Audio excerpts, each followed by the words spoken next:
சற்று முன் கிடைக்கப்பெற்ற மிக மிக முக்கியமான செய்தி ஒன்று வெளியாகியிருக்கு. அதாவது ஸ்டாலினின் தலையில் விழுந்த அடி.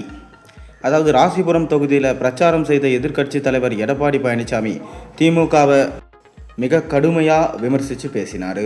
நீட் தேர்வுக்கு விலக்கு பெறுவோம் என சொல்லி ஆட்சியை பிடித்த திமுக இன்று நீட் தேர்வுக்கு விலக்கு பெற முடியாது என சொல்வதாக சாடினார். மேலும் தனது பிரச்சாரத்துக்கு கிடைக்கும் ஆதரவை பார்த்து ஸ்டாலின் தூக்கம் போய்விட்டதாகவும் அவர் பேசியிருக்காரு.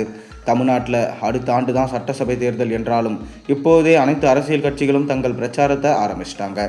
குறிப்பாக எதிர்க்கட்சி தலைவரான அதிமுக பொதுச் செயலாளர் எடப்பாடி பழனிசாமி மக்களை காப்போம், தமிழகத்தை மீட்போம் என்ற தலைப்பில் பிரச்சாரம் செஞ்சுட்டு வராரு.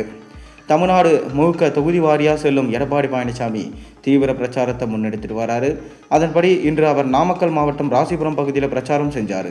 மாலை அங்கு மழை பெய்த நிலையில் அதற்கு நடுவில் தான் எடப்பாடி தொண்டர்களிடம் பேசினார். ராசிபுரம் புதிய பேருந்து நிலையம் அருகே பிரச்சாரத்தில் பேசிய அவர் இப்போது திடீரென தமிழ்நாட்டை தலைகுனிய விட மாட்டோம் என ஸ்டாலின் பேசி வராரு.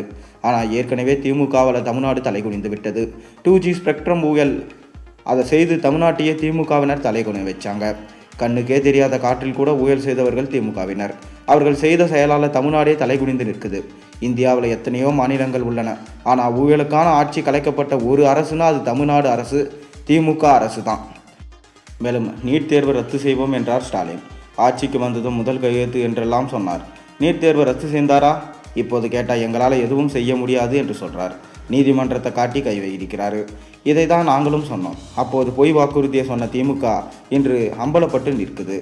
அன்று பிரச்சாரத்தை நீட் தேர்வை ரத்து செய்யும் ரகசியம் எங்களுக்கு தெரியும் என உதயநிதி சொன்னார். அந்த ரகசியம் என்ன ஆனது? குறைந்தது அந்த ரகசியம் என்ன என்றாச்சு சொன்னாங்களா? ஸ்டாலினே இனிமேல் நீட் தேர்வுக்கு விலக்கு பெற முடியாது என்று சொல்லிட்டாரு. இனி என்ன போய் சொல்ல போகிறாங்களோ? இதனால் ஸ்டாலின் கண்டிப்பாக பதவி விலக வேண்டும்.